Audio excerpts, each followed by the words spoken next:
I want to start off by welcoming a new member to our board, and that's Megan Peters, who's sitting at the end here. She's an architect, and we're happy to have her on the board. We all serve without compensation to help do the city's business and facilitate moving ahead with the sorts of variances you bring to us.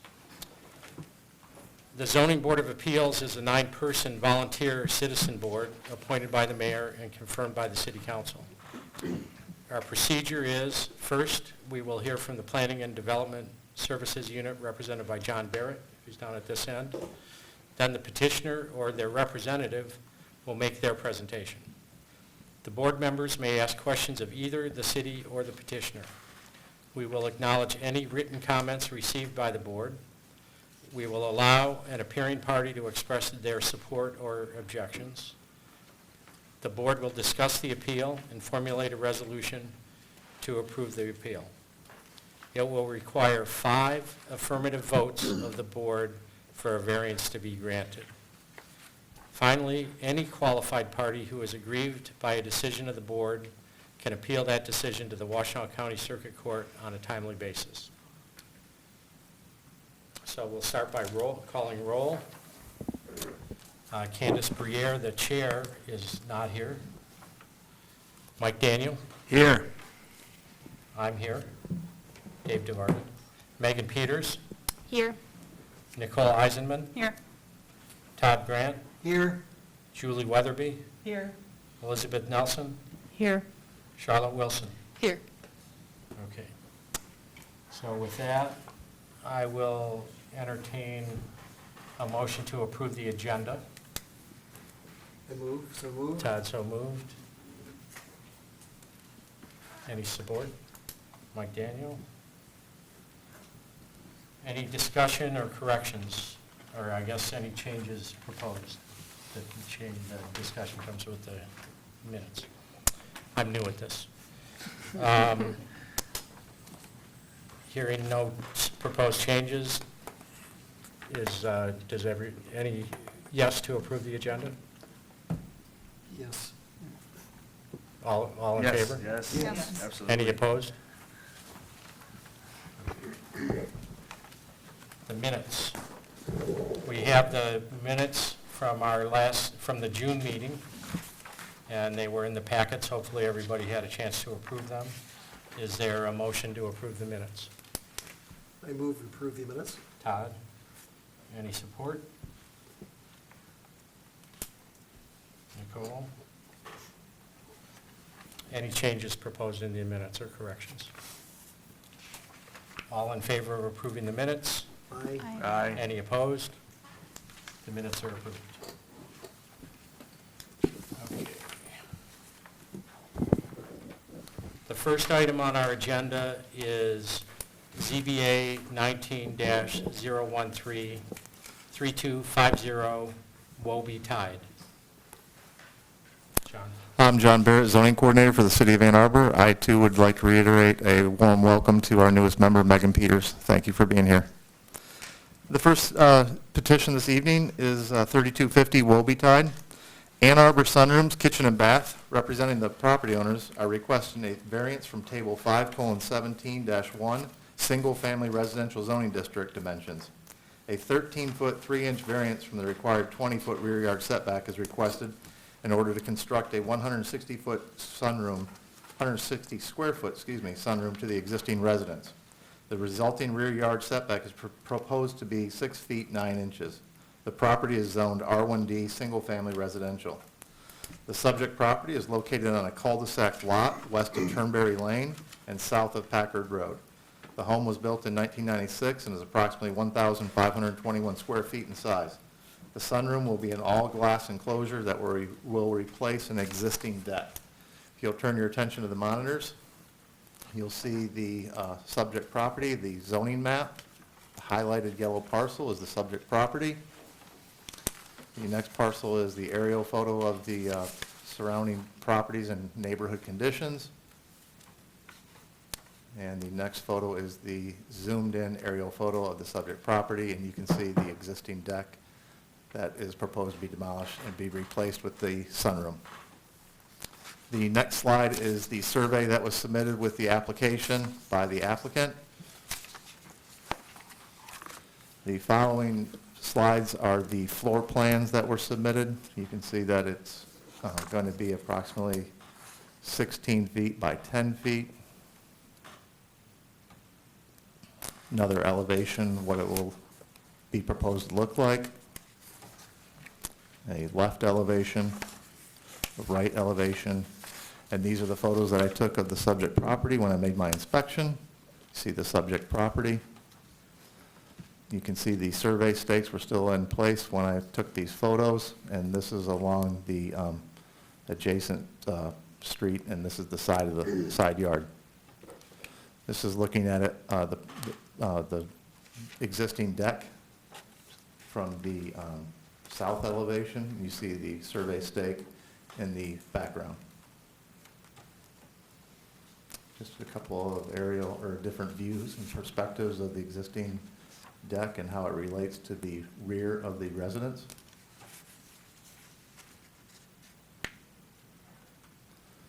See how it relates the deck and the adjacent property to the north. And this is a photo of the deck and how it relates to the property that abuts the subject property. And these are some of the renderings of what the finished product is proposed to resemble.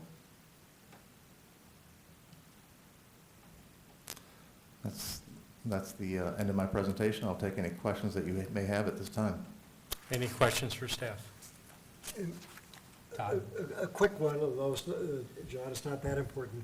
The house that's to the northwest, how far is that from, how far apart are the two buildings? It's pretty small. This property right here on the screen? Yeah, that little space down front, it looks like it might be 8 feet or something like that. It's pretty small distance. Correct. The property is zoned R1D, and so the minimum setback requirements for that district are 3 feet on the sides. So Got it. it can be as little as 6 feet between two structures, but there's probably, like you said, 8 feet at least. Okay. Thank you. You're welcome. So if the petitioner would step forward? Sure. My name is Robert Clark. I'm the owner of Four Seasons Sunrooms of Ann Arbor. And I'm- make sure you sign in as well. I did. Okay, thank you. And I'm representing the Ali's tonight.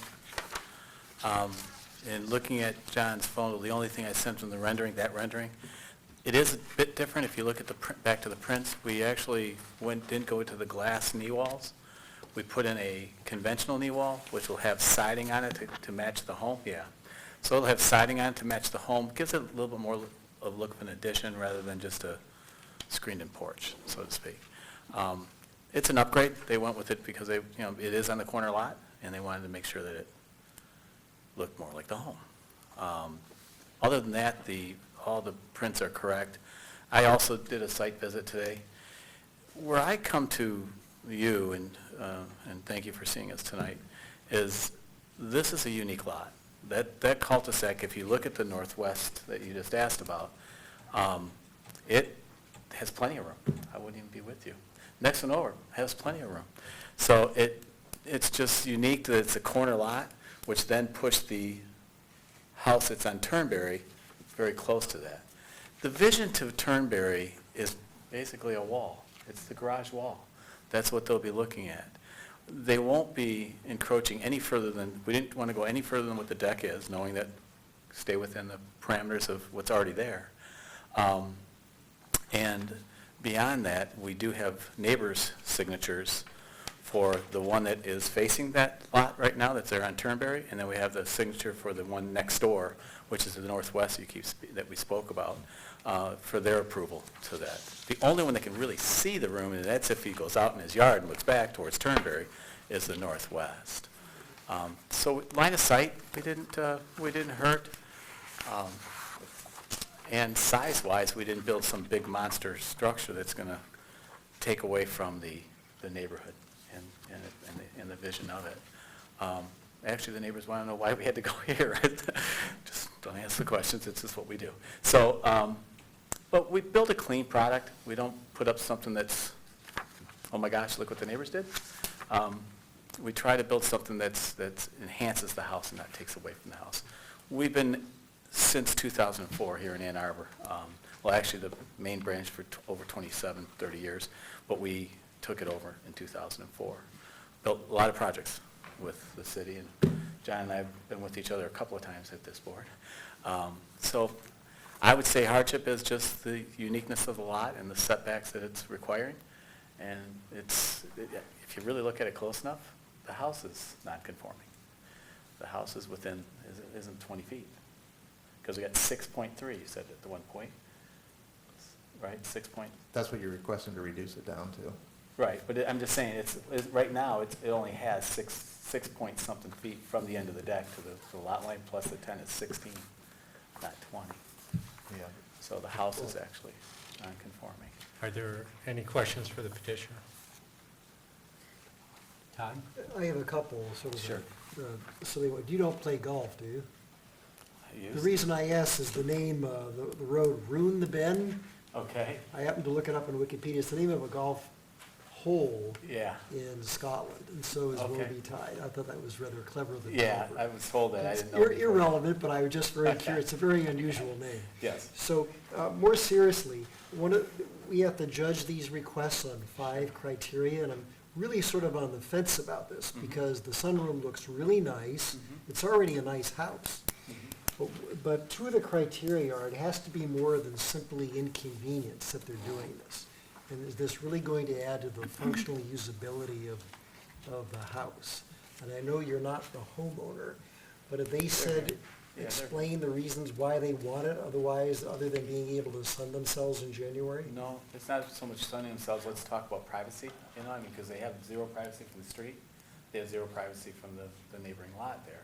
So it's a little more privacy and also enjoying that backyard without bugs. I mean, you can't sit on a deck, as we know, on an open deck, as soon as the bugs come out, which is pretty prominent this year with all the rain. Of course, you could do that with a portable screen porch, of course. It would be I mean, not detached, that, they Yeah. last until the Right. bolts give out in the deck, and then they're sitting out in the middle of Turnberry. So, yeah, no, they're just trying to get something that they can enjoy, and it will enhance the house, and it will enhance their living. Yep. So they are here if you'd like to listen to their... Yeah, I'm not arguing with that. I think it would enhance the house. Sure. The problem I'm having is the little criteria we have to look at. Is it really going to make the house more functionally usable than it is now? I mean, it is 1,500 square foot. I mean, I have a 1,500 square foot house, but I'm trying to look for something a little maybe stronger than just making the place look better. Well, it's not so much looking better, but it's being able to enjoy the yard. Okay. Everybody likes to enjoy their yard, and it's pretty impossible with their Okay. situation. Are there other questions for the petitioner? Okay, hearing none. Are there any other speakers who'd like to address the board? Want to say anything? No? Okay. I do want to bring up that they're the original owners of 22 years. They had the house built, so. I'm sorry, sir. They're the original owners, 22 years that they've lived in the home. Cool. And neighborhood block president. So I will note that we have a letter from the builder addressed to neighbors, signed by 2 of the neighbors, that says they have viewed and approved the sunroom plans. Catherine Kabira at 3254 Woby Tide, and Michael Cunningham at 3246 Rune the Bend. So that will be entered into the record as well. Any discussion on this?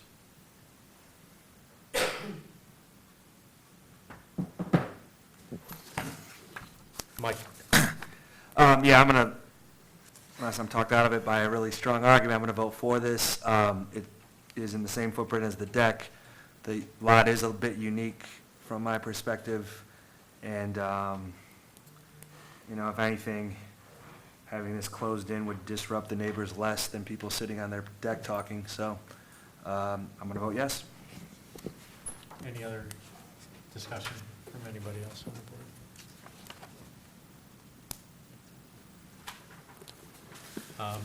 Hearing none, I will enter into the record that I did view this site earlier today, And I have some difficulty with enclosing this, or getting the variance to have an enclosed piece here, as I see it at odds with the letter of our charge on the fence with it. But, you know, we'll be guided by the votes of the board, and open it up. Would anybody like to make a motion?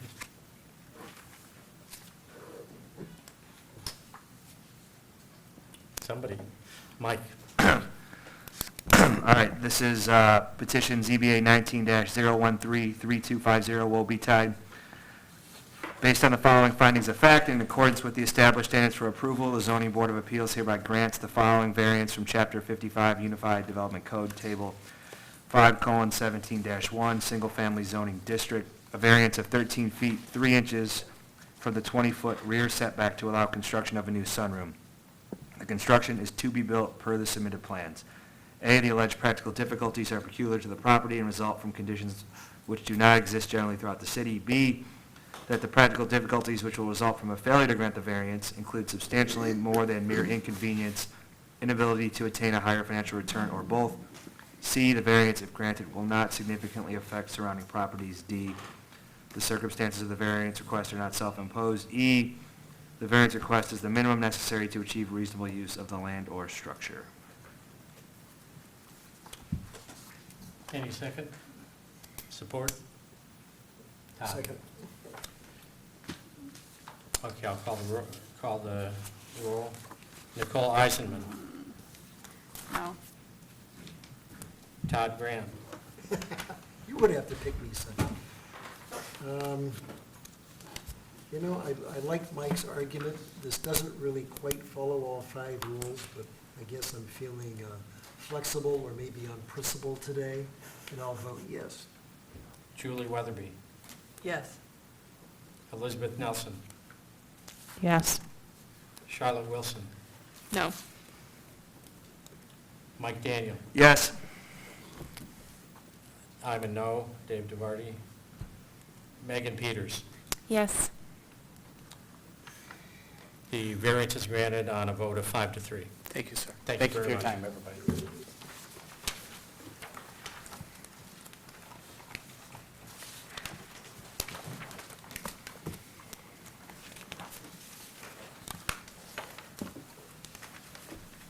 Okay, the next item on our agenda is ZBA 19-019, 200 West Hoover Avenue. John? The property owners are seeking a variance from Section 5.16.6, subsection C, accessory uses and structures. The owner is proposing to demolish an existing detached garage in the rear yard and construct a new 14-foot by 20-foot garage in the same location. The owner is requesting a 1-foot 4-inch side yard setback variance and a 2-foot 2-inch variance from the rear yard setback. The property is zoned R1D, single-family dwelling. The subject property is located west of South Main Street. The residence was constructed in 1928 and is approximately 1,008 square feet in size.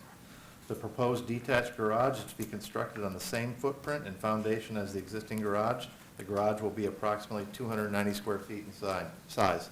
If you'll turn your attention to the monitors, you'll see the first slide is the zoning map, and you see the highlighted subject property right in the center. The next slide is the aerial photo showing existing conditions and surrounding neighborhoods. The next slide is the zoomed-in aerial photo, and you see the subject detached garage in the rear yard in the northwest corner. Next slide is the survey that was submitted with the application and showing the proximity to the property lines that it does not meet the required 3 feet on the side and the rear. This is just a simple floor plan that was submitted with the application. And these are the photos that I took of the property when I made my inspection. You see the subject principal structure, the main dwelling in the front and the garage in the background.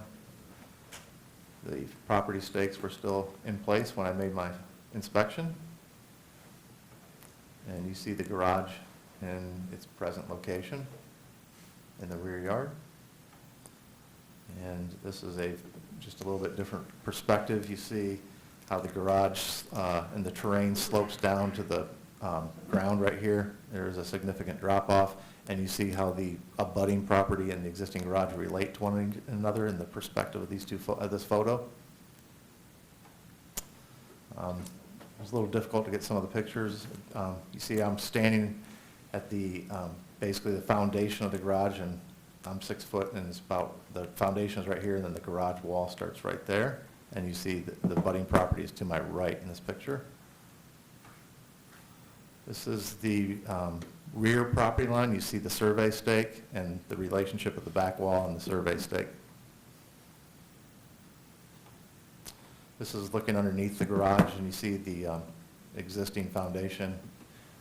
The owners did convey to me that the foundation is crumbling and wasn't in the best shape, and you can see that in these photos.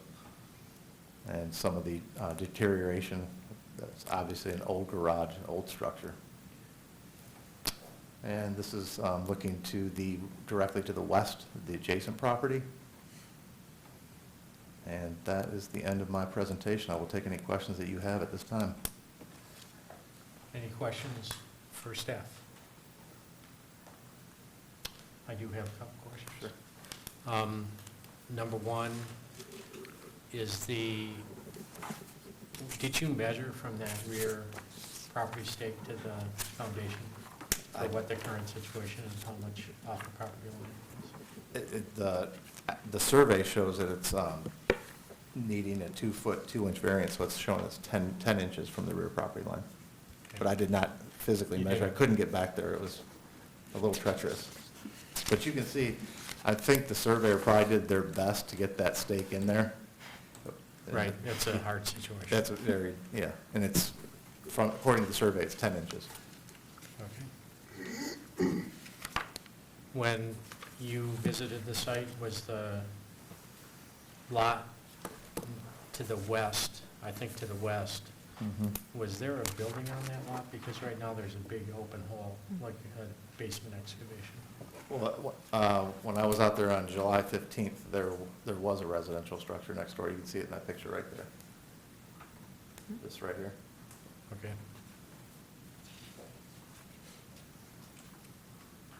Any other questions for staff?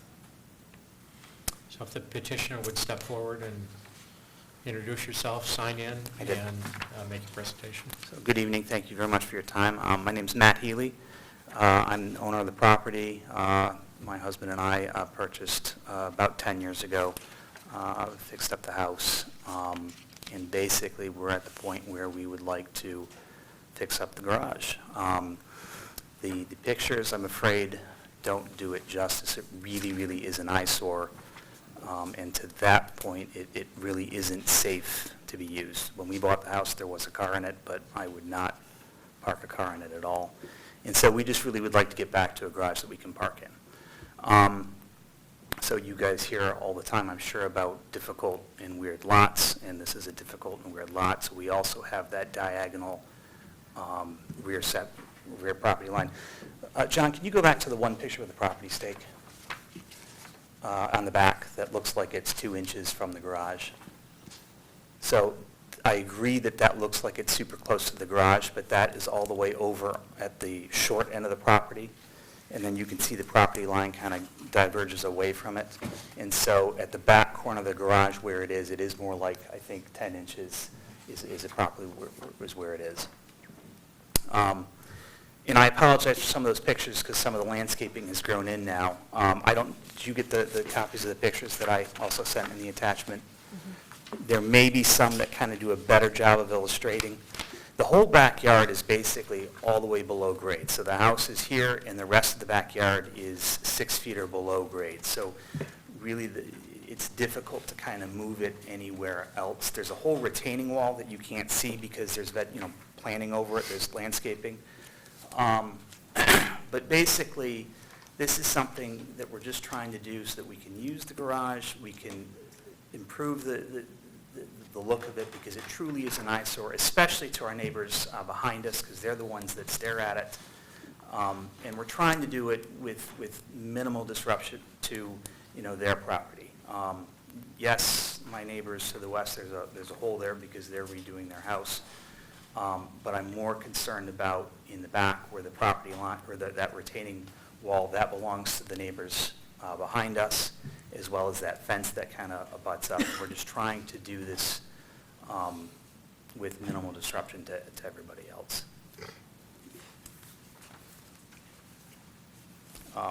And so, like I said, if you guys would kindly grant this variance, we're not looking to get closer to the neighbors, we're not looking to do anything more extravagant, we're just trying to basically rebuild this so that it's something that it's safe and functional and looks good for the neighborhood, so. Are there any questions for the petitioner?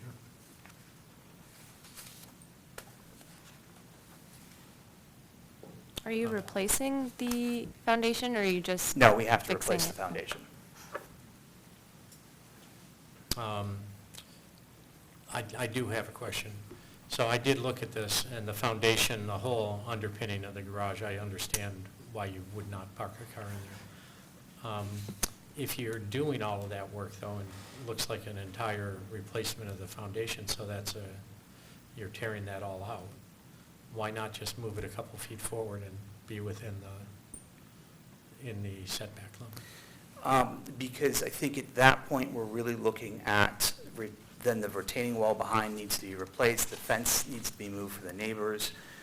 You saw the stairs that come up, and so even more backfill needs to be done to regrade that, and we're encroaching on the other. Did you see how the retaining wall in the backyard kind of wraps around? I don't know if that answers your question or not. So I wasn't looking for a retaining wall, but the retaining wall is closer to the front of the garage? Or closer to the I don't back think of you the- have a picture of it, John. If you look at the center picture, Okay. I've So kind of it- got an outline where it So is. it's closer to the front of the garage? Yeah, it basically, that retaining wall is like right towards where the front edge of that is.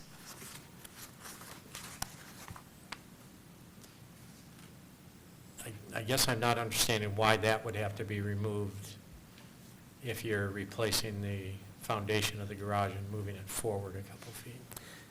Well, it's not just forward, it's also towards the house it has to come to, because we're in violation of the side setback also. Does that make sense? So are you asking for a variance on the side setback or just the rear setback? Both. On both? 2 foot. And essentially that, on the back, where it's 10 inches, it really is only on that back left corner. Remember, it's a diagonal line. So the Okay, I see what you're... the east corner of the garage is actually in compliance. It's the west corner. So basically, if you wanted to, talk about what's or what's in violation of the garage, it's just basically that back corner and the whole left side of the garage. Gotcha. And that's where we're basically just asking to just kind of just keep it where it is. Okay, thank you. That clarifies something for me. Thank you for asking. Any other questions for the petition? Would anybody else like to address the board?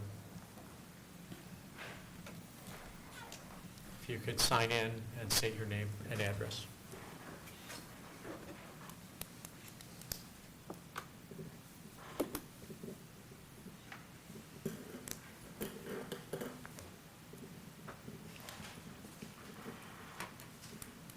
Thank you.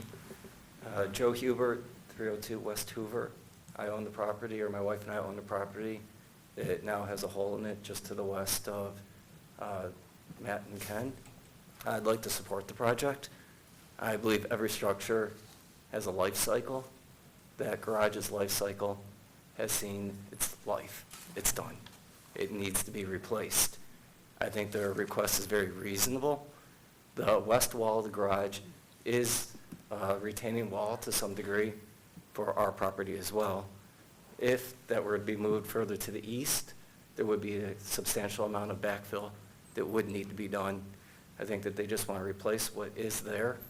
I think it's reasonable, and I fear if it's not granted, others in the neighborhood who might want to fix their property would be deterred from coming in front of the ZBA asking for the ability to fix existing structures.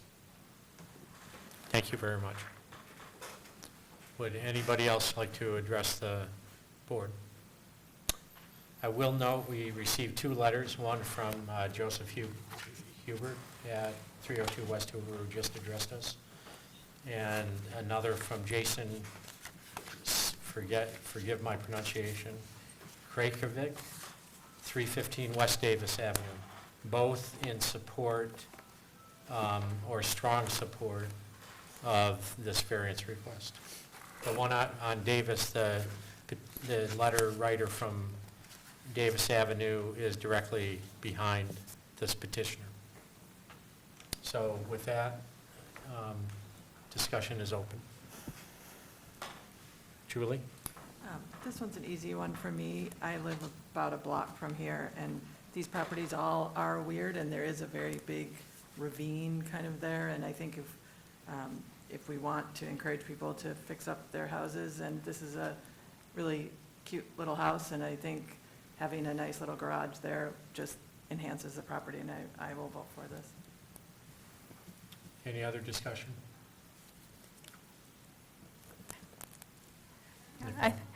I think that this petition really hits all of our criteria very solidly, so I will be in support of this.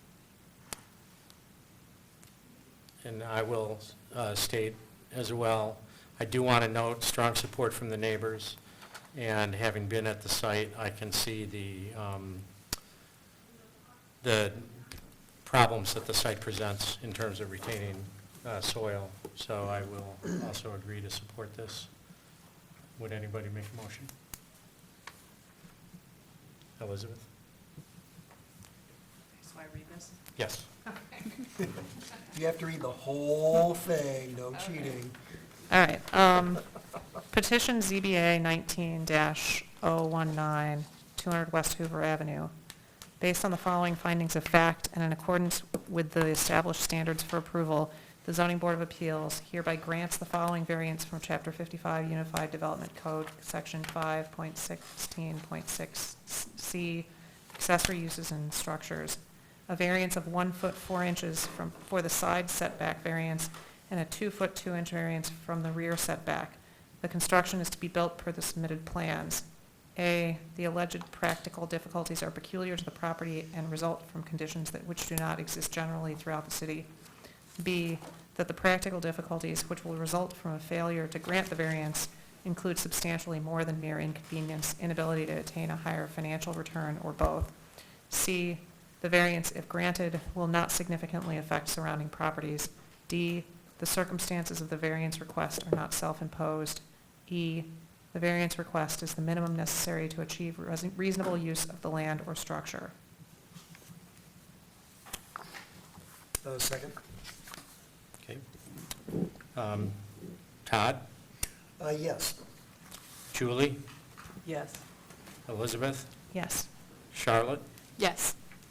Mike Daniel? Yes. I'm a yes. Megan Peters? Yes. Nicole? Yes. Okay. The variance passes unanimously, 8-0.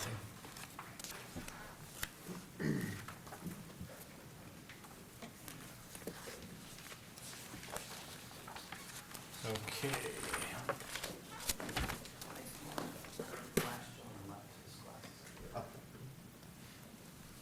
Next up on the agenda is ZBA 19-018, 1500 East Stadium Boulevard. John? Aber Sign Company, representing property owners, is seeking a variance from section 5.24.4, on-premise exterior signs, subsection 2, ground signs. The applicants are requesting to rebrand the existing non-conforming ground sign. The sign is located 3 feet from the property lines of Packard Street and East Stadium Boulevard and is required to be a minimum of 45 feet from the property lines. The ground sign is 22 feet 6 inches in height and is required to be 2 feet from the property line for every 1 foot in height. The property is an existing gas station and convenience store that is located on the southeast corner of East Stadium Boulevard and Packard Road. The site is zoned C3 Fringe Commercial. The site currently has an existing double-faced LED identification sign. The petitioner proposes to reface the cabinet and change the top cabinet. And you'll see that in the photos. The structural components of the sign will remain the same, only the cabinets will be replaced. The sign will be reduced in overall size by approximately 19 square feet. The sign is proposed to remain in the existing location. If you'll turn your attention to the monitors, you'll see the zoning map and the subject property, southeast corner of Packard and East Stadium. It's highlighted right here. The next photo is the aerial photo showing existing conditions. And the next slide is the zoomed-in aerial photo, and the subject sign is right out here adjacent to this vehicle and right where the pointer is. These next two slides are the surveys that were submitted. You'll see a little bit better version of those in your packets. And like I stated earlier, the sign is 3 feet from the property lines. The rendering on the left is what the existing sign currently looks like, and it's going to change to a rebranding and a re-imaging, a new logo, and the proposed sign is the one on the right. These are the photos that I took on my inspection, and that's the subject sign, and you see the intersection in the background. This is the existing footings and the closer photo of the existing footing and how it relates to the public sidewalk and the right-of-way. And you see how close it is. It's 3 feet from the property lines.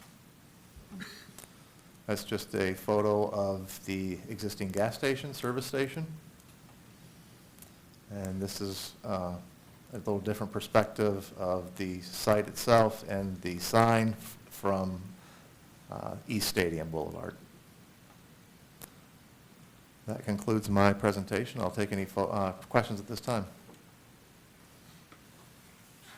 Any questions for the staff? A quick one. Sure. John, refresh my memory. This is obviously a very familiar location. One of the other corners also has a gas station, yes? That's correct. Circle K? Mhm. Okay, thank you. Any other questions for staff? I do have a question. So, John, that sign, do you have a closer up of that sign that's on the corner? Right there. I've got a question, because in the packet, what was submitted to us is different than the sign that we're seeing that exists right there. In terms of, it looks like the square spaces, are they redoing the same amount of the rectangular space where the prices are, or is that a question for the petitioner? I believe, if you look at the packet, At the back? at the very back, Yeah. they are showing the existing square footage to be 109.2 and the proposed to be 90.6, which is approximately a 19 square foot size reduction. And I think that is part of, most of that might be taken from the top cabinet being different. But you can ask the applicant that. Okay, thank you. If the petitioner would, David. oh, another That's it. question. Elizabeth, sorry. The picture we're looking at right now, the top portion of the sign, not the price advertising portion, just looks massive. I mean, which I guess is kind of what somebody else was getting at, like, I guess. it's a It might question. be from the photo perspective a little bit, and maybe a little bit of the PowerPoint, but it's 22 feet, 6 inches tall, so it isn't a short sign. But ground signs are allowed to be a maximum of 25 feet in height. It's just that this sign is non-conforming because when it was installed, probably in the 1970s, it didn't have to meet that code requirement. Oh, okay, thank you. So, Mike? Yep, and John, we saw a graphic, but this sign is the same dimensions as the Circle K sign across the street? They're very similar, yes. And that one did Well, receive a Circle K variance in smaller. 2017, Right. roughly for the same. Very similar, meaning like a couple inches. Yep. difference. I think you probably remember that. That's why you're bringing it up. Yeah, Yeah. yep, all right. If the petitioner would step forward and address the board, and be sure to sign in and state your name, please. John Sword, Aver Sign Company, Ferndale, Michigan. As you can see from the photos and everything that he was displaying earlier, they wanted to rebrand this station to a Sunoco from a Citgo. Additionally, in the packet you'll see there, already we've made modification that because of just the factor of during a storm, I think, the A2 Auto Center sign was also already removed from that pole just because of damage, and the sign that's currently there is just not in great shape. The structure, the poles, the foundation are all intact and ready, but the sign is just old and it's just needs to be cleaned up to a much better looking sign. As far as the setback issue goes, if you look at the property, there is no green belt, there is no, a 45-foot setback is kind of almost where that canopy is residing now. So there would be no way to move that sign to an adjacent spot. If you look along the aerial views of it, you won't see any location on the site that actually benefits or has a location that would put that sign anywhere that it wouldn't be an obstruction or in a right-of-way issue. As was brought up earlier, the Circle K sign is almost a mirror image across the street with same size, height, and basically a setback issue of the exact same. So we're just trying to improve the look of the station. Overall, we're trying, the site's being painted, as you saw in there, the canopies are all being cleaned up by a separate company from ourselves, but the whole site itself is trying to be more appealing overall. The Sunoco brand standards are very high, actually higher than Citgo's when it comes to things of this nature, so they are, the only thing I can say is that the dealers and they own these locations under Sunoco are held to a very strict image standard going forward. So. Any questions for the petitioner? Todd? Sir, the picture shows an opaque blue background for the Sunoco sign, but I gather that's temporary, and if it's approved, it'll be a translucent, and the only opaque part will be the Sunoco symbol. Yeah, actually, the sign that will be on top will just be a logo. It's airspace around it. Thank you. That has no background, actually. Nicole? Will the A2 Auto Center stay in place there, and is there a If thought you- for the sign to be? No, if you look at reinstated? the sign at the very bottom on the petition, there's a blue cabinet in there. At that time, we were still working up the graphic of what was going to be transferred onto it. I actually have an image that kind of shows it now, which would basically just say, because of Sunoco standards, it can't have any kind of unusual graphics or anything, and it'll basically stay A2 Auto Center and a phone number, and that's pretty much it. So it'll be incorporated into what we have in front of us. Yes, today. yeah. Any other questions for petitioner?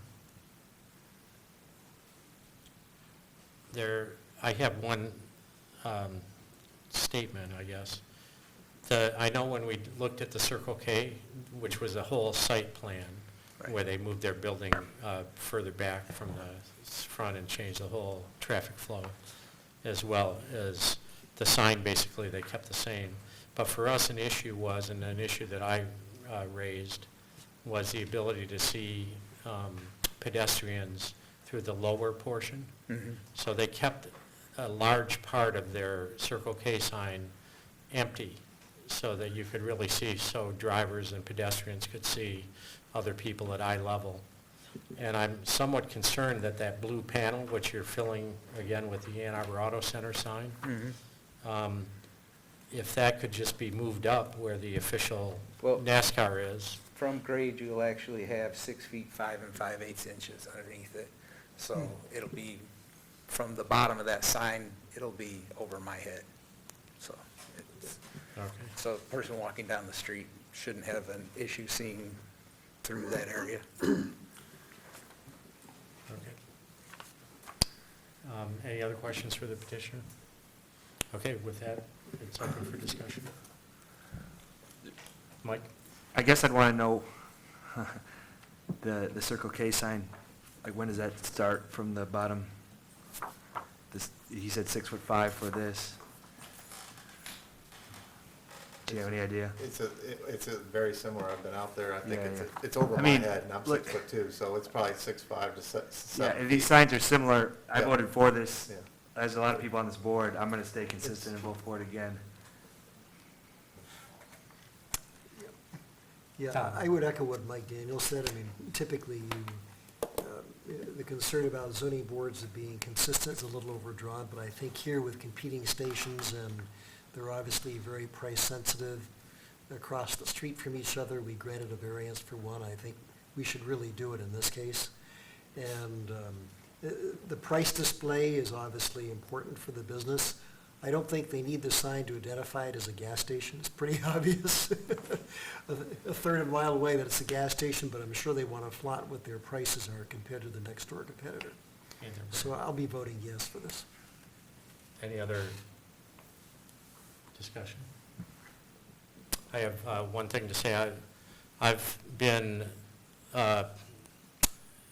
working with sign ordinance issues since the city of Ann Arbor originally passed the sign ordinance.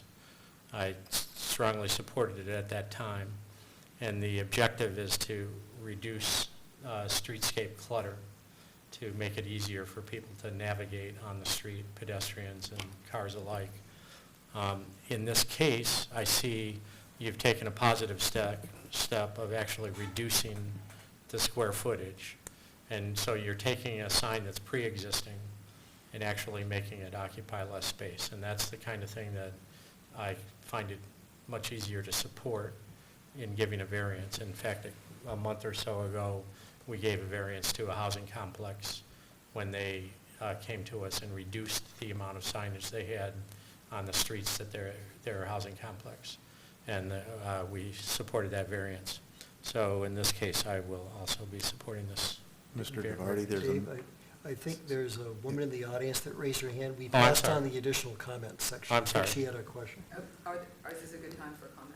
Sure, yep. In fact, maybe you'll change people's point of view.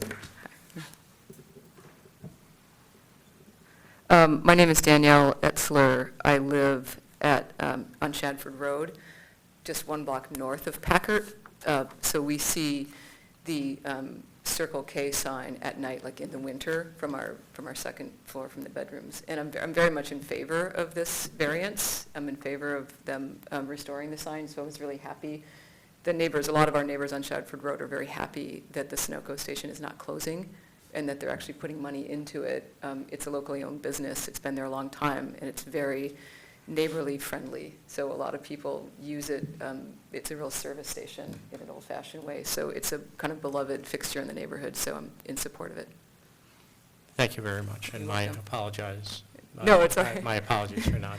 No, it's okay. And thank you for sending the thing in the mail that said there was a meeting on this, because we were happy to get it and happy to support it. Thank you very Thank much. you. So with that, any other discussion? Would anybody like to make a motion? Mike? Oh, I guess I'll do it. I'll read the, we'll spread the work around. I'll read the Let's be whole thing. impartial, Dave.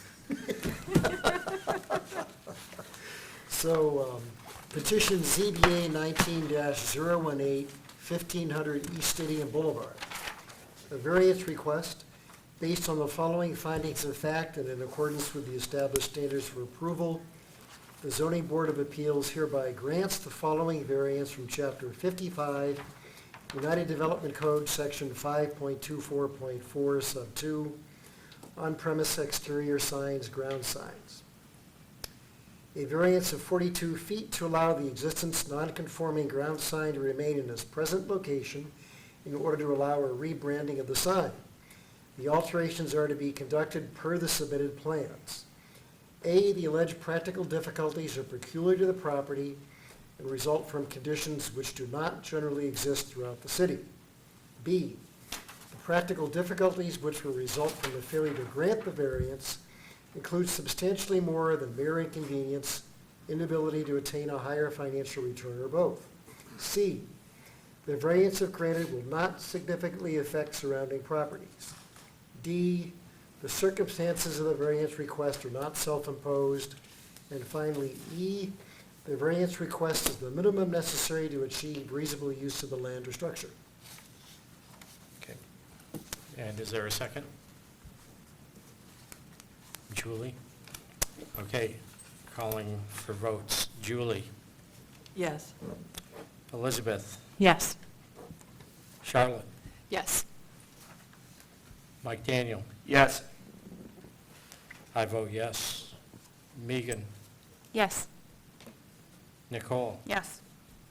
Todd? Yes. Okay, the variance is granted unanimously, 8-0. Thank you for your appearance. Okay, moving on. We have a series of requests arising from some easements for high-tension wires. And what I'm going to do is have discussion on a property on Boardwalk Drive first, since it's geographically removed. And then there are 3 other parcels that we will discuss together, although we will vote on the variances separately for those 3 parcels. So we'll start with the 2875 Boardwalk Drive, ZBA 19-014. John? Okay. International Transmission Company, doing business as ITC Transmission, representing the property owners, are seeking a variance from section 5.20.3, subsection B, interior landscape islands. The requested variance is to allow the removal of required vegetation in the high-voltage electric transmission lines easement area only. The subject property is zoned M1, limited industrial, and located north of East Eisenhower Parkway and west of the railroad corridor. ITC is an independent transmission company which transmits electric energy by an extensive network of high-voltage transmission lines. ITC is in the process of constructing new 120,000-volt double-circuit transmission lines through the city of Ann Arbor and the charter township of Pittsfield to connect the state and Pioneer substations. The project is approximately 3 miles long and located in the rear of commercial buildings adjacent to and along the existing rail corridor. The State Pioneer Transmission Line project is designed to improve the reliability of high-voltage electrical service in the Washtenaw County area. The project will enhance reliability of electrical service to residents and businesses and create additional capacity throughout the region, which will benefit the community as a whole. If granted, the variance will protect the site from being rendered nonconforming on the work of ITC and essential service under the Unified Development Code. On December 7th, 2018, ITC initiated an eminent domain action in the Washtenaw County Circuit Court under the procedures set forth in the Uniform Condemnation Procedures Act, seeking to acquire the easement on the property. Certain rights in the easement include the removal of incompatible vegetation located in the easement area. These rights are necessary to comply with safety and reliability standards and ensure the reliability of the electrical system by preventing outages caused by vegetation. If you'll turn your attention to the monitors and follow along, you'll see the first slide is the zoning map and the highlighted subject parcel of 2875, adjacent to and west of the railroad corridor. The next slide is the aerial photo showing the surrounding conditions and existing conditions. Just a zoomed in aerial photo. And the next slides are the pictures that I took on my inspection.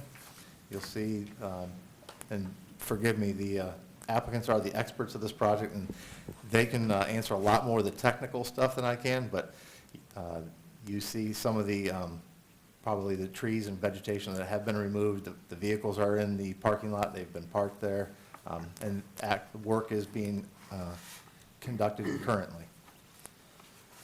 And you see the railroad corridor to my right, and you see the transmission lines going through just to the west of the corridor. Some of the existing conditions. You see, I'm standing with my back, or my side adjacent to the building, and this is a property stake, and that is the easement area from that stake all the way to the rail corridor, I believe. And some of the stakes are marked ITC, as you see in these photos. And that is all the photos I have of this, along this rail corridor for this property at 2875 Boardwalk, and I'll take any questions you have of me at this time. Any questions for the staff? Yeah, just a comment, John, actually, you're not representing the property owners. My understanding is they're requiring an easement, and the property owners are gonna be the subservient properties, and they're gonna be giving the easement to ITC. So they're representing ITC. They're not representing the property owners. But maybe they'll correct it. They're from ITC, and they are representing the property owners tonight, yes. Well, we'll request that, because I looked at the circuit court case in front of Judge Connors, the way it's structured is the property owners are the defendants. But, I mean, that's a subtle, yeah, well, it's a subtlety, but, yeah. But just to clarify the record. Okay. Any other questions for the staff? Julie? John, do we have, do we know what the standards were for each of these properties? Like, what are they, what vegetation should they have, and what's being removed from each one? So many of these properties are very old, and when they were site planned, a lot of the existing requirements today weren't in place at the time when some of these properties were site planned. But it's basically some of the landscape islands, and in the next cases, I have some other photos. But when I was out there and also talking with the applicants, many of the trees that are in the landscape islands, some of these landscape islands are probably 30 or 40 years old, and these trees have been removed or dead, diseased, and are gone. And so they weren't even in place when I was out there. And so, but getting this variance does not, it takes these properties and gives them a variance and doesn't put them into a non-conforming status. The proposed variances are intended to ensure that the work by ITC on other property via easement does not render these properties non-conforming. So in other words, if this variance is not granted, they would be non-conforming because they don't have the required vegetation. But we don't really know what the required vegetation should be at the time they were. We do, but some of it has been removed, and a lot of it is just in the landscape islands along the parking lot. A lot of it's been removed over time. Okay. But I don't know the exact tree count. Any other questions for staff? Nicole? Can you pull up this? Yes.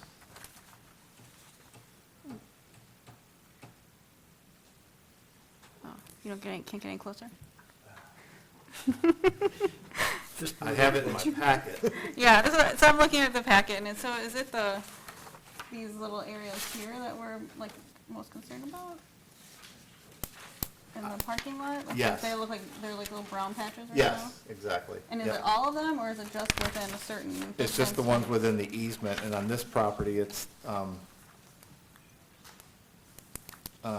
probably going to be the ones along the building, on Like this long one? that right there, and then to the north, those two, on the two eastern islands.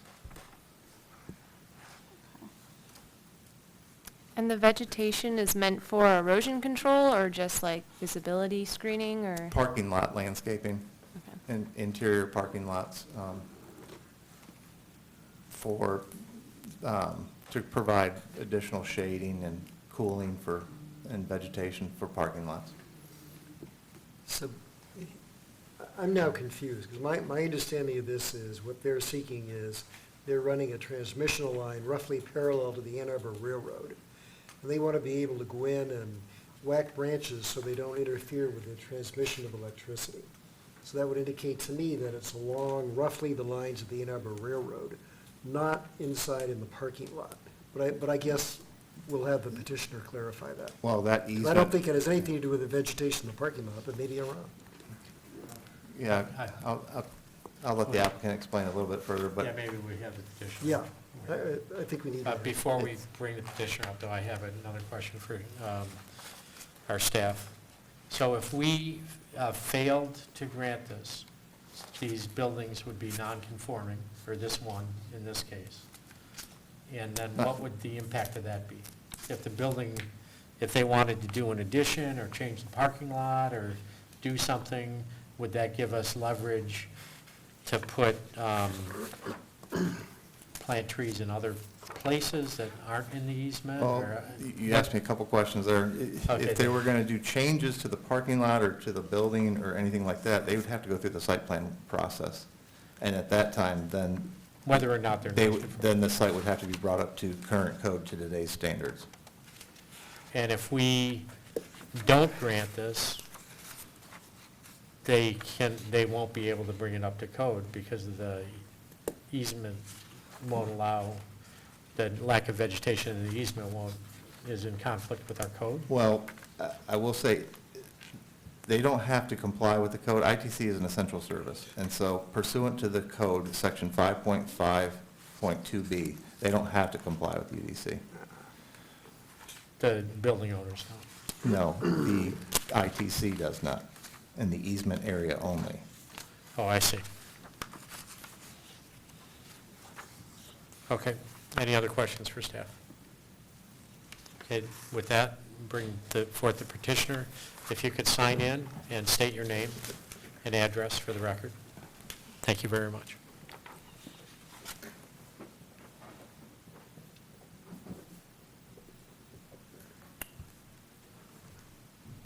Good evening, Vice Chair, members of the Zoning Board of Appeals. My name is Stephen Esty. I'm here with Dykema representing ITC Transmission. I have with me my colleague Lauren Evers. I think I can shed a little bit of light on this, and we're in a little bit of a unique situation here in that the agency, which is ITC, has the authority under the Uniform Condemnation Procedures Act in Michigan to seek a variance to basically assist landowners that are put into nonconformity as a result of a taking like we have here. And so just by way of background, I'm going to elaborate on that a little bit, but I just want to elaborate a little bit on the project to help the commission. I think it will help as a whole to understand what's going on. The ITC as a company worked very closely with the City of Ann Arbor and with Pittsfield on this project. It's the first transmission line project ever in the city, and it's going to be a significant component of bringing additional reliability to this area. Ann Arbor and Pittsfield area and this region is one of the worst performing electrical regions in the state, as many may know that have generators. And this project will greatly improve that. We worked very hard with property owners initially to acquire voluntary rights, and I'm pleased to report that a majority of the project was all acquired voluntarily. And essentially, the project is a 3-mile transmission line that runs behind commercial buildings, adjacent to the Ann Arbor Railroad track, and as you can see in that photo, adjacent to an existing DTE subtransmission line. The entire easement is approximately 150 feet wide. Some of that falls onto the Ann Arbor Railroad, of which we have rights over. The rest of it falls into the parking areas in the rear of these commercial buildings.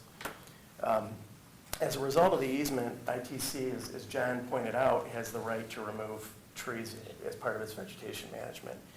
And anyone that was familiar with the 03 blackout knows that one of the primary reasons of that blackout was a tree contacting the line. And so since 03, the federal regulations have become much more stringent in terms of monitoring these lines and making sure there's no vegetation in the easement area that could potentially contact the line and create an outage. And so as a result of the imposition of the easement, as we've put in our filing, the landowners have to interpret the easement to the fullest extent of the law, which means that these trees that are on these parking islands can be removed by ITC. And your ordinance allows that under the UDC because we're an essential service. Fortunately, the Uniform Condemnation Procedures Act has a process whereby we can assist the landowners in correcting what is otherwise a situation that would put them in a nonconformity with your zoning ordinance. And that's important, and I agree, we're not here on behalf of the landowner. We're filing this for the benefit of the landowner, but not on behalf of the landowner.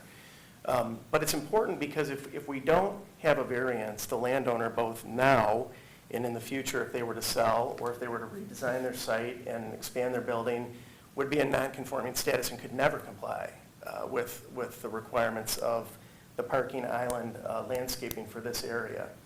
And so we met with John, we met with the city's attorney and went over this ordinance, which is, this statute, which is a bit unusual, and you may not have even encountered it before. But it's designed by the state's legislature to address and direct a situation just like we have here today. So that statute in particular is MCL 213.54. And I just want to read it because I think it'll be helpful to the commission. What it says is if the acquisition of a portion of a parcel of property actually needed by an agency would leave the remainder of the parcel in nonconformity with the zoning ordinance, the agency, before or after acquisition, may apply for a zoning variance for the remainder of the parcel. In determining whether to grant the zoning variance, the governmental entity having jurisdiction to grant the variance shall consider the potential benefits of the public use for which the property would be acquired, here the easement, in addition to those criteria applicable under the relevant zoning statute or ordinance. And so there's a significant public use for this project, obviously. I mean, the city's worked with us, as has Pittsfield, and it's going to provide a significant benefit to the community, and we've asserted that in our filings, but we've also asserted how I think we meet each of the criteria. Importantly, the landowner didn't cause this problem. This was not a hardship that was imposed by the landowner or even that the landowner is seeking. It's something that is a result of the fact that ITC imposed an easement over their property. And so what we're seeking here before you tonight is essentially a corrective measure to address that component under your ordinance and also to address it under the Michigan Uniform Condemnation Procedures Act. And there is a, if I can approach, Vice Chair, there's a drawing, John, this was attached as Exhibit H to our application. May I approach? Certainly. I have two of them to the extent they're helpful. Would this be? Yeah, this is a larger version to the extent you want it. Okay, so I'll pass this down. It is on the back of part of the assemblage of our packet. But, so what you can see on this drawing is that the dotted line is the limit of the easement. The black dot is ITC's pole. And what you can see in that is an overlay onto the site plan which shows the islands we're talking about. It's also depicted in our application on the arrows. These are very minimal islands. They're not visible from the public right-of-way. They're in the rear of commercial lots. They're adjacent to a railroad track. And so, I mean, the request is fairly minimal. I mean, it's essentially to allow that there be no tree plantings, even though tree plantings may have been required today if they were to build today solely within that easement area.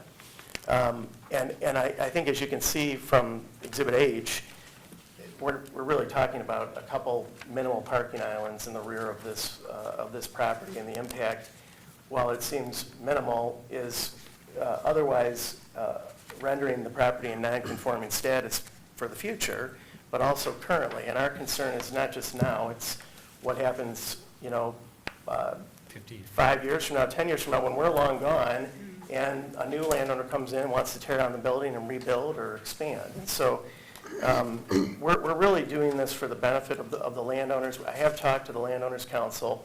The same attorney represents all of these property owners that are before you today. We've provided them with a copy of the application and advised them that we're doing this and received, no negative commentary or objections. In fact, I would think that they would be pleased that we're pursuing this for their benefit. So with that, I'm happy to address any questions.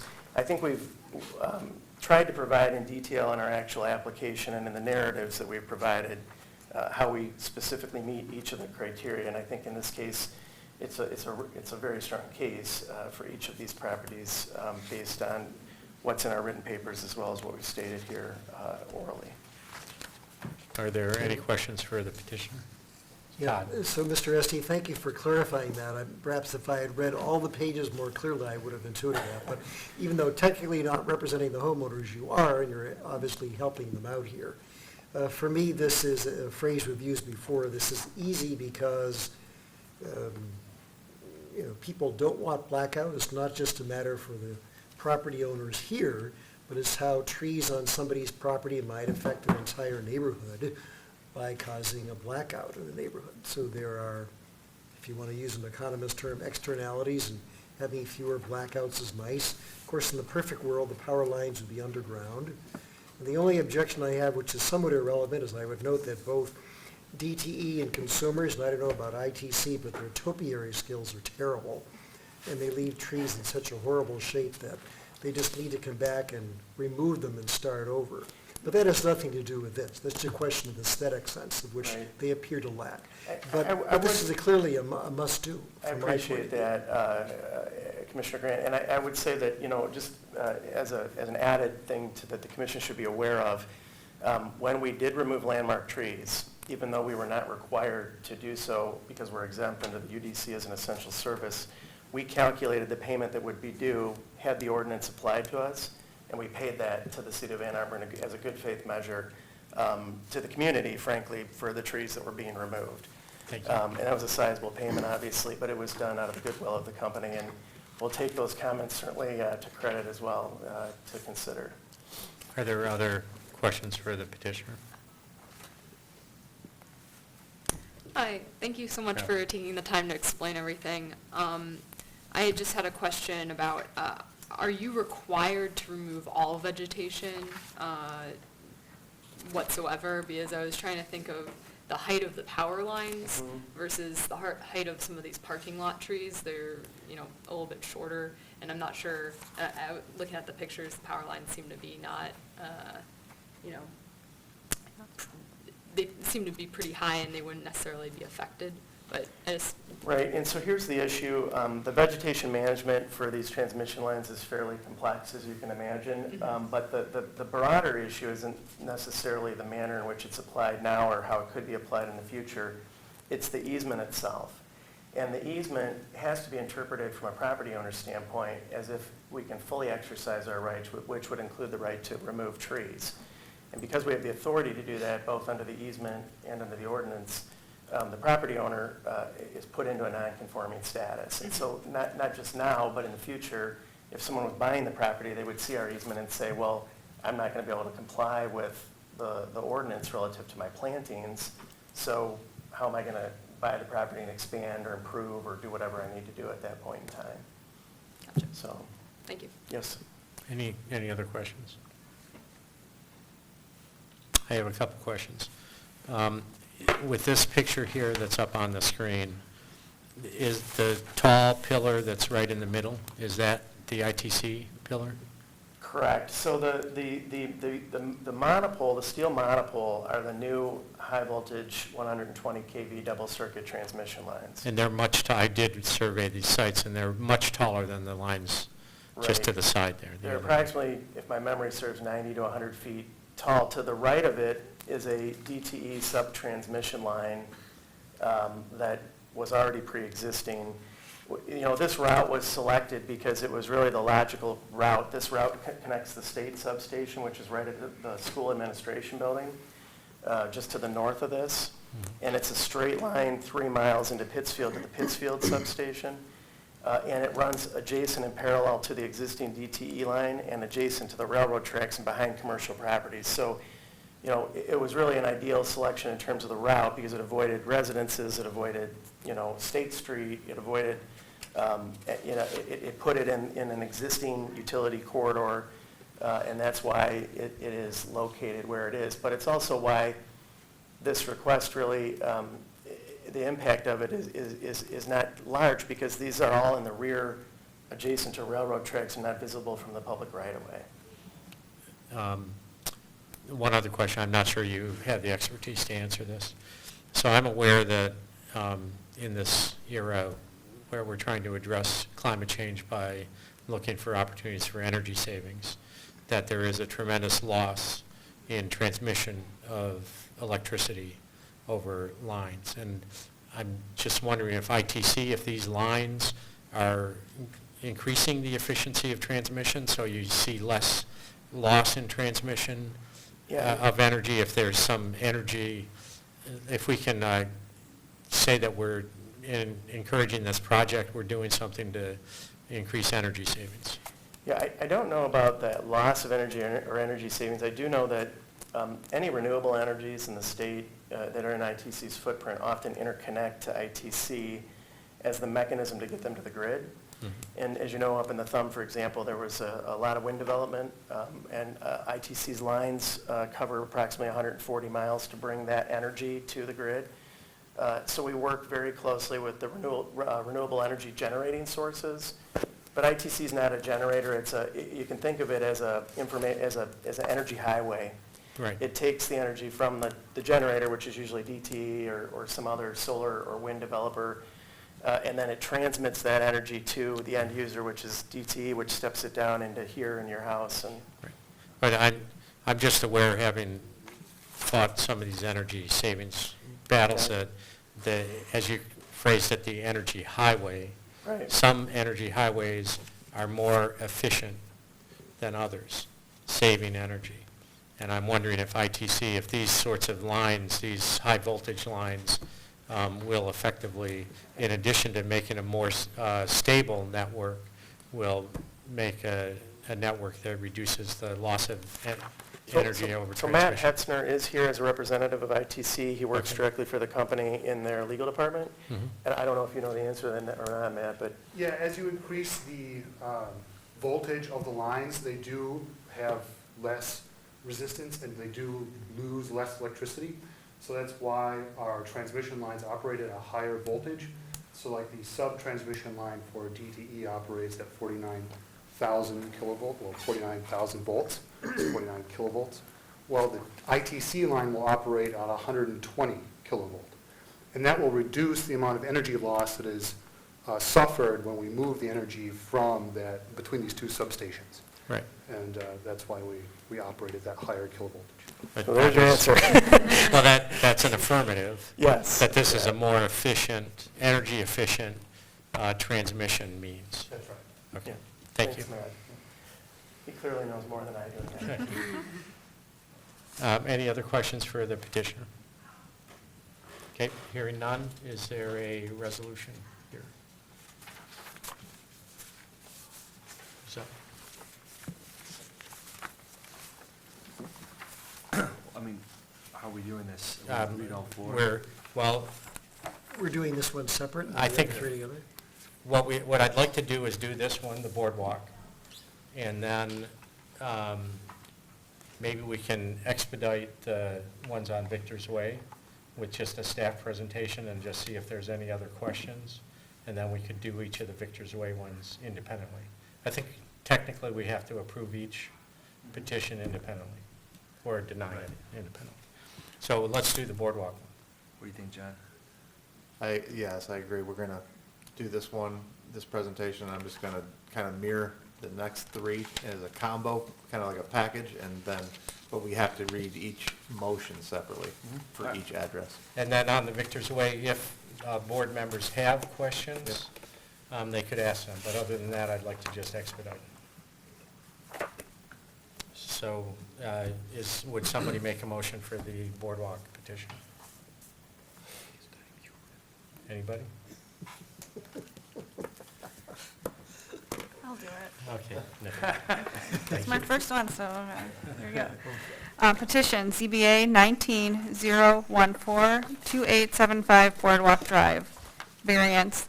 Based on the following findings of fact and in accordance with the established standards for approval, the Zoning Board of Appeals hereby grants the following variance from Chapter 55, Unified Development Code, Section 5.20.3B, Interior Landscape Islands.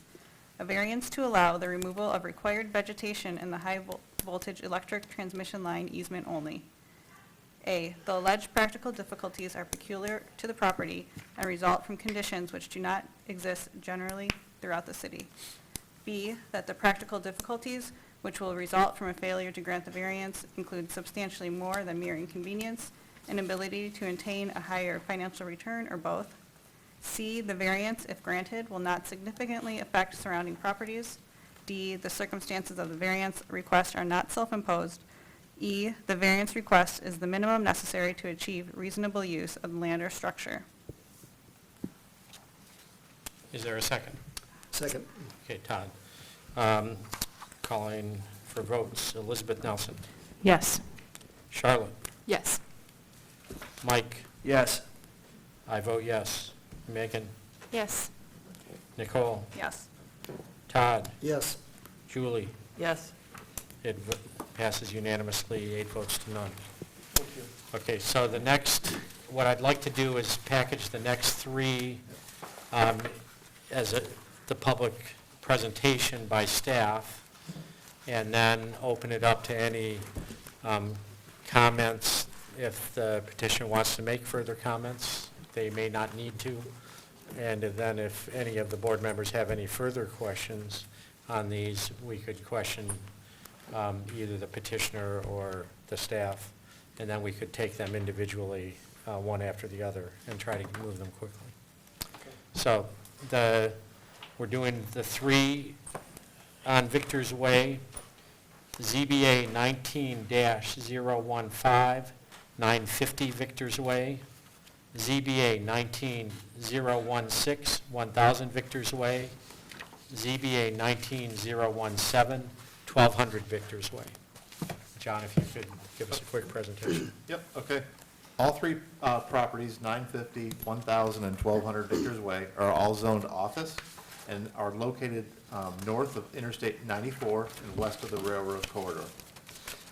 All 3 properties are adjacent to one another, and if you look in the back of your packet, you'll see in the last page, 950, 1000, and 1200 adjacent, and in that map, you see the affected areas within the easement and the trees that have been removed.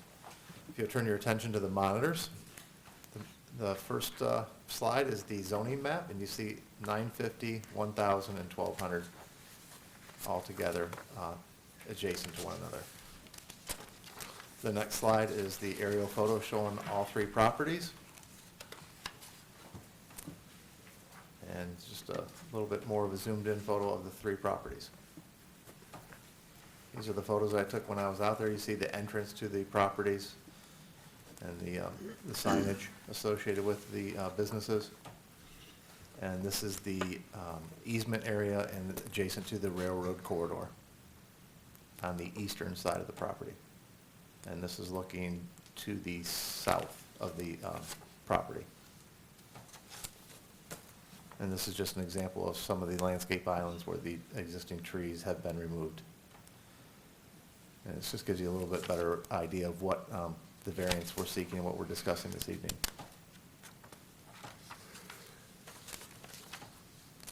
And the existing transmission lines. And that's the extent of my presentation, and I'll take any questions if you have any at this time. Any further questions for staff? Is there anything the petitioner would like to add on these? I'm assuming it's pretty close to what we just heard. Yeah, again, Stephen Esty on behalf of ITC Transmission. Yeah, I wouldn't add anything from my prior presentation other than to say that for each of these, Exhibit H is helpful, I think, because you can see, and this particular Exhibit H encompasses all 3 of the next petitions, but you can see they're labeled by address, and I think it is helpful just to get a sense of what's in the easement area. So for example, on this one, which I believe is 950 before you, it's that middle property there that's listed as Blackbird 950 Victor's Way. And I mean, there's really not much. I mean, there was one little tree that was on the corner, but the rest is just parking space. And so I think it just gives you some perspective in terms of what's actually in the easement area and what's outside of the easement area. Most of this is all at the rear of the parking lot. So I'll be happy to answer any questions anyone has. Thank you very much. Are there any questions for the petitioner? Would anybody else like to address the board? Okay, so hearing nothing, unless there's any further comment from the board, I would entertain motions independently, starting with ZBA 19-015, if somebody would like to make that motion. Oh, do you have a? Petition ZBA 19-015, 1950 Victor's Way. 950. Oh, excuse me, 950 Victor's Way. Variance. Based on the following findings of fact and in accordance with the established standards for approval, the Zoning Board of Appeals hereby grants the following variance from Chapter 55 Unified Development Code, Section 5.20.3B, Interior Landscape Islands. A variance to allow the removal of required vegetation in the high-voltage electric transmission line easement areas only. A, the alleged practical difficulties are peculiar to the property and result from conditions which do not exist generally throughout the city. B, that the practical difficulties which will result from a failure to grant the variance include substantially more than mere inconvenience, inability to attain a higher financial return, or both. C, the variance if granted will not significantly affect surrounding properties. D, the circumstances of the variance request are not self-imposed. E, the variance request is the minimum necessary to achieve reasonable use of the land or structure. Is there a second? Second. Todd? Any discussion on this? Hearing none. Charlotte? Yes. Mike? Yes. I vote yes. Megan? Yes. Nicole? Yes. Todd? Yes. Julie? Yes. Elizabeth? Yes. Okay, I'd like to entertain a motion for petition ZBA 19016. Can I, real quickly, is this, you're going to 1,000, the next property? Yes. Yeah, I neglected to add this in my earlier comment because I wasn't sure if you were going to call them individually. There is one thing I wanted to point out on this property that's unique. And if you'll turn to your Exhibit H again, this was a request that we had from the Property Owners Council when I spoke with him about these. If you look at, it's the middle property where there's that Victor's Way right there, and then right next to it, it says 1,000 Victor's Way. If you look at where the transmission line goes through, it goes right through the middle of one of the islands. And their request to us was that we ask for this particular property that the variance include not just the easement area, but that whole island, because it splits it in two, and he said it's going to be problematic for us because if we put something in there, you're going to, you can wall off the tree or whatever when you cut it, and we just prefer it be over the whole island. And so we did make that request in our written materials, but I wanted to point out that there's this slight nuance to this, that if the commission is willing, we would ask if it could just be extended to also cover that one island in its total, in addition to the easement area itself. If you see the Right, particular I island, see. So the fear is that they would fear that they have to plant a tree on part of that island. Right, he basically said it's useless for us because we can't, if someone said plant a tree there, you're going to be able to essentially wall it off. And I said we would make the request, and we did in our papers, but in case you didn't see that distinction, I wanted to at least point it out to the commission before you made your ruling on it. Question? Would that ever happen? Would the city ever ask, that a property owner plant I mean, as it exists now, that island that's chopped in half, it just sort of has grass on it, doesn't it? Yes. Where it may come up would be if this current property was ever to be site planned and have to bring everything up to code, where that would be, that portion of that island would be outside of the easement area, and a site plan requirement to make them plant a required landscape island tree in that location. So this variance would relieve them from that requirement if they were to ever site plan, do an addition to the building or whatever it may be, bring up the property to current code conditions. But I mean, it would Could be they actually. just abandon the island? I think, Todd? yeah, I have Mr. Estee. Yeah. So I assume that in the title record, there's going to be a map of the easement which will show the entire island within the easement, correct? Well, no, Or is it so just description? unfortunately, the easement's in the record, but the only way to understand where the easement goes is to overlay it as we did by having a surveyor overlay it on the site plan. So the concern that he had is, look, because a portion of the island is outside of the easement and a portion's in it, it'd be almost impossible to plant a tree in there that would work, but yet we could be sort of stuck in this no man's land where we may have to plant a tree because it's outside of the limits of the easement and it's in a non-conforming status. So a following question to clarify, so the easement as described in the title record only includes half the island? Yes. Yes, yeah, if that's what your question was, and by the legal description, correct, yes. Oh, okay. Yeah. Well, John, do you see this ever arising as an issue with planning? I'd rather keep the You're asking motion as... you're asking me to speculate, think- but wouldn't I it- would say no at this time, and in the motion, I would say to include the entire landscape island in the southeast corner of the property. I got another follow. Mr. Esty, wouldn't it be cleaner and more appropriate really just to go back and amend the description of the easement for this property to include the island? Well, Because that's going to be more precise and carefully done than Yeah, a unfortunately- description in a zoning ordinance. yeah, so unfortunately, we have a uniform easement, and the easement itself was acquired through a court process. So Right. we can't change the boundaries of it. But again, we're really trying to work with the properties. This situation's been created, and this was a particular request from the property owners themselves, and I see the logic to it. I think this is a little bit of a unique scenario because it's just this one island that happens to, it's almost like 2/3 covered by the easement, and it's this little tag of an area that's left out hanging. Well, do you have a description for this island that if we were to put it in our little resolution would identify it? Well, I think the best way to do it would be, as John described, because that's the only island that's there currently. Okay. Yeah, thank you. Thanks. I just have, Julie, you're on the planning commission, or you were, right? Do you see this arising in a site plan review? I mean, I don't think it would come in this site, but I suppose it could come up in,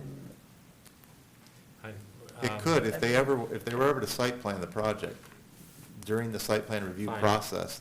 the I'm going to planning- ask for a motion to amend this variance to where it says B, interior landscape islands, to, if somebody would propose to amend that to include the entire landscape island in the southeast, or is that southwest? Southeast. Southeast corner. I think you've got to read it, Dave, now. You did it. Include the entire landscape island in the southeast corner of the property. And I'll give this to you, John, for the secretary. Would somebody move that amendment? I think you need to, you wrote it. You said it I'm very the well. chair, I can't make the motion. I don't think there's a rule that says you can do that. You can do that. No, Fine. That's okay. I move that we amend this variance to add at the very end, landscape islands, interior landscape islands, to include the entire landscape island in the southeast corner of the property. Is there a second for that? Seconded. Elizabeth? Let's do this, we can do this amendment on a voice vote, or on a, I don't think we need a roll call vote for amendments. John, is that true? That's correct. All in favor of the amendment? Aye. All opposed? Hearing none, the amendment is added to the variance. Okay. Now to the main variance, which was moved and seconded, I believe. Let me see my notes. Yep, not yet, it hasn't happened Oh, yet. it hasn't been moved or No, amended. sir. Okay, so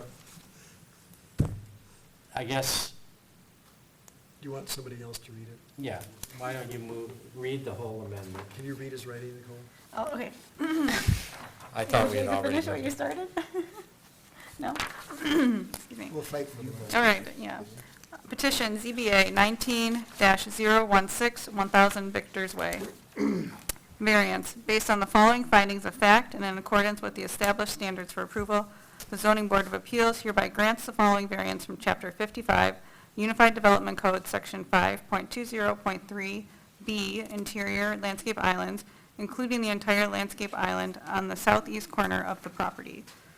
A variance to allow the removal of required vegetation in the high-voltage electric transmission line easement areas only. A, the alleged practical difficulties are peculiar to the property and result from conditions which do not exist generally throughout the city.